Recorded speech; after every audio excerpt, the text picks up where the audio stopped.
सबसे पहले मैं स्वर्गीय मनोहर भाई पटेल जी को आदरांजलि अर्पित करता हूं। आज के इस कार्यक्रम में मंच पर उपस्थित जिन्होंने हमें यहां निमंत्रित किया, ऐसे हम सभी के लाडले सांसद मेरे भाई और मित्र प्रफुल्ल पटेल जी, आज विशेष रूप से यहां पर पधारे हुए देश के जाने माने उद्योगपति और देश के सबसे बड़े स्टील के निर्माता और विशेष रूप से महाराष्ट्र के सबसे बड़े निवेशक ऐसे सज्जन जिंदल जी, हम सभी के लाडले लोकमत समूह के प्रमुख विजय दर्डा जी, हम सभी के लाडले जग्गू दादा जैकी श्रॉफ जी, मंच पर उपस्थित सभी सम्माननीय पदाधिकारी अधिकारी, विशेष रूप से हमारे सभी विधायक पूर्व विधायक साथी और मंच पर उपस्थित आदरणीय वर्षा भाभी और सभी मंचासीन महानुभाव और यहां पर उपस्थित सभी बहनों और भाइयों, विशेष रूप से बड़ी संख्या में उपस्थित हमारे विद्यार्थी बहनों और भाइयों, मैं आज प्रफुल्ल भाई के निमंत्रण पर आदरणीय मनोहर भाई पटेल जी को आदरांजलि देने के लिए गोंदिया में आया हूं। जैसा हम सब जानते हैं,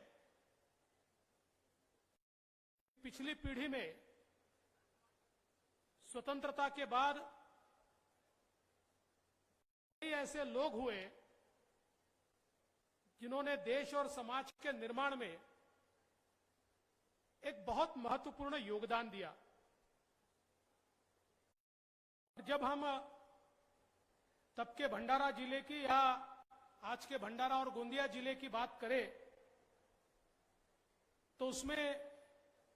बहुत प्रमुखता से नाम ये स्वर्गीय मनोहर भाई पटेल जी का हम ले सकते हैं। शिक्षा के क्षेत्र में उन्होंने किया हुआ कार्य ये बहुत ही अतुलनीय इस प्रकार का है। जिस समय मात्र 6 से 10% इतने ही लोग साक्षर थे, शिक्षित थे, ऐसे समय समाज को आगे बढ़ाना है तो शिक्षा की व्यवस्था करनी होगी। इस बात को समझकर एक साथ 22 विद्यालय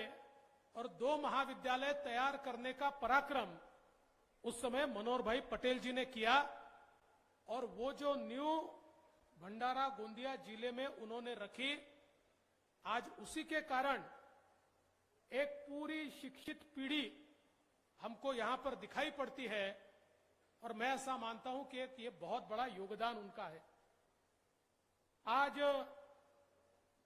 प्रफुल्ल भाई के, वर्षा भाभी के नेतृत्व में ये सारी संस्थाएं चल रही है और बहुत अच्छा इंफ्रास्ट्रक्चर है, शिक्षा की अच्छी व्यवस्थाएं है, इसको एक एफोर्डेबल रखने का प्रयास किया गया है। इसी के कारण आज जिन बच्चों का हमने यहां पर स्वागत किया और जिन्होंने प्रावीण्य प्राप्त किया, ऐसे बच्चों को प्रावीण्य प्राप्त करने के लिए ये व्यवस्थाएं खड़ी हुई, इसलिए ही बच्चों को अच्छी शिक्षा मिल पाई। आज हम लोग देख रहे हैं देश के प्रधानमंत्री माननीय मोदी जी नई शिक्षा नीति के साथ हमारे देश को 21वीं सदी का एक विकसित देश बनाने की कोशिश कर रहे हैं। आज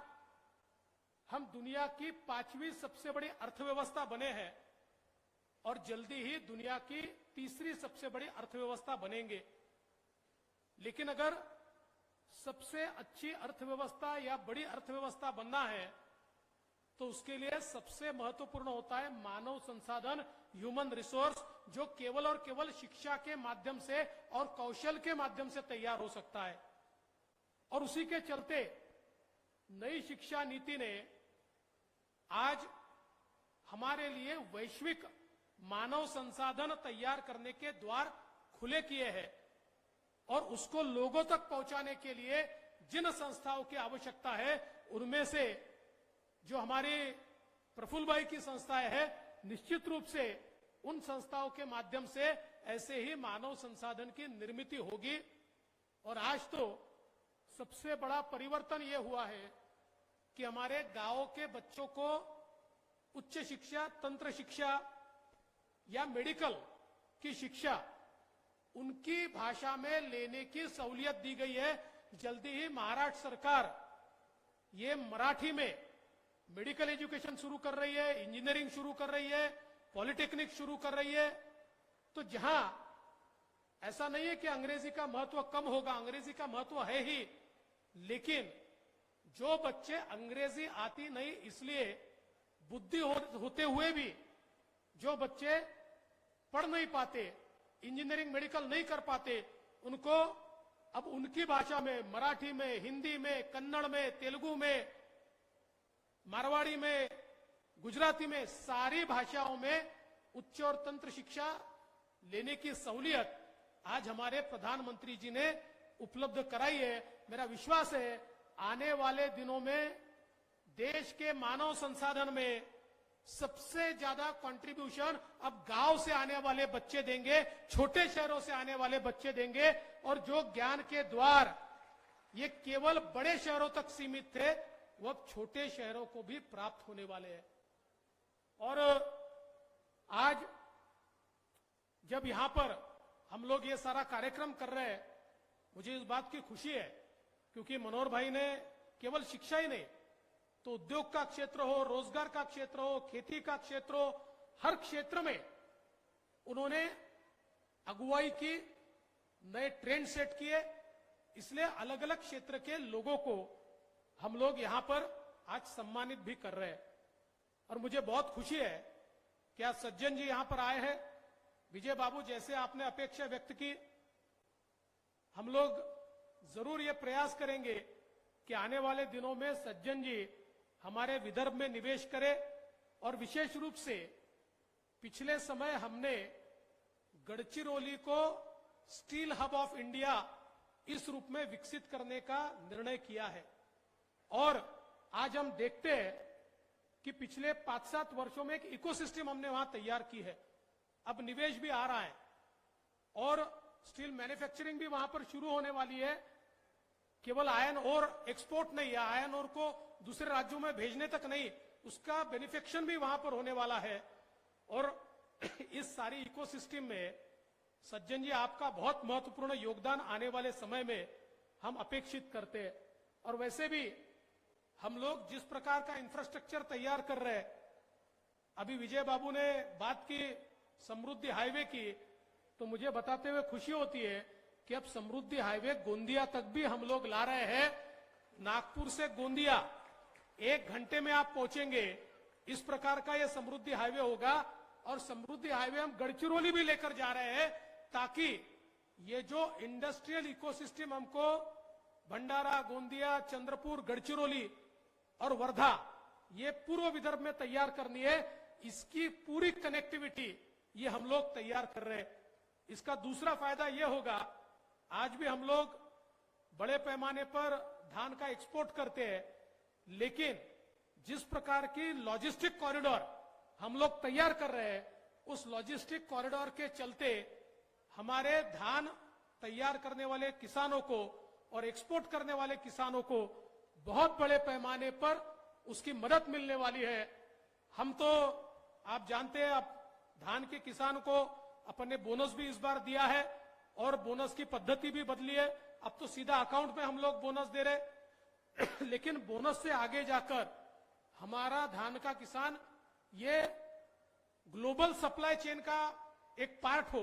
इस प्रकार का प्रयास आने वाले दिनों में हमको करना है। और उसी दृष्टि से निश्चित रूप से ये जो सारी इकोसिस्टम हम तैयार कर रहे हैं, इकोसिस्टम उसमें एक बहुत मदद देगी, ये विश्वास मैं यहां पर व्यक्त करता हूं। आज समय थोड़ा कम है, मुझे लातूर जाना है, वहां से आगे मेरा कार्यक्रम भी है, लेकिन मुझे बहुत खुशी है कि प्रफुल्ल भाई आपने यहां पर निमंत्रित किया। अब ये बात तो है कि हम यहां आए, आप यहां तो चर्चाएं तो चलेगी, बात निकली है तो दूर तक भी जाएगी, लेकिन उसकी चिंता करने की आवश्यकता नहीं। महाराष्ट्र का एक अपना कल्चर है, यहां पर राजनीति में हम विचारों के विरोधी होते हैं, व्यक्ति के विरोधी नहीं होते। और इसलिए ये जो हमारा एक कल्चर है कि जिसमें कभी कभी चुनाव में हम एक दूसरे का बहुत विरोध करते हैं, लेकिन उस विरोध को करते हुए भी एक दूसरे के साथ बैठकर चाय पी सकते हैं, हम एक दूसरे के साथ एक मंच को साझा कर सकते हैं, और जब तक ये कल्चर हमारे साथ है, हमारे विकास को कोई रोक नहीं सकता। और इसलिए मुझे बहुत खुशी है कि आज आपने यहां पर मुझे निमंत्रित किया, और मेरा विश्वास है कि ये जो अच्छा कार्य आप यहां पर कर रहे हैं, इस कार्य को आप आगे ले जाएंगे, और ये सारे अच्छे कार्य में जहां पर भी हमारी आवश्यकता है, हम निश्चित रूप से आपके साथ होंगे। मैं यहां पर केवल इस बात के लिए क्षमा भी प्रार्थना करूंगा कि वैसे मेरा भाषण करके मैंने निकल जाना ठीक नहीं है, लेकिन जग्गू दादा आपका भी भाषण बाकी है और भी थोड़ा कार्यक्रम बाकी है, लेकिन चूंकि मुझे बहुत दूर जाना है, इसलिए मैं आप सबसे क्षमा मांगते हुए यहां से जाने की इजाजत भी लेता हूं, और फिर एक बार आप सभी को बहुत बहुत शुभकामनाएं देते हुए अपने शब्दों को विराम देता हूं। जय हिंद। बहुत बहुत धन्यवाद। शांति से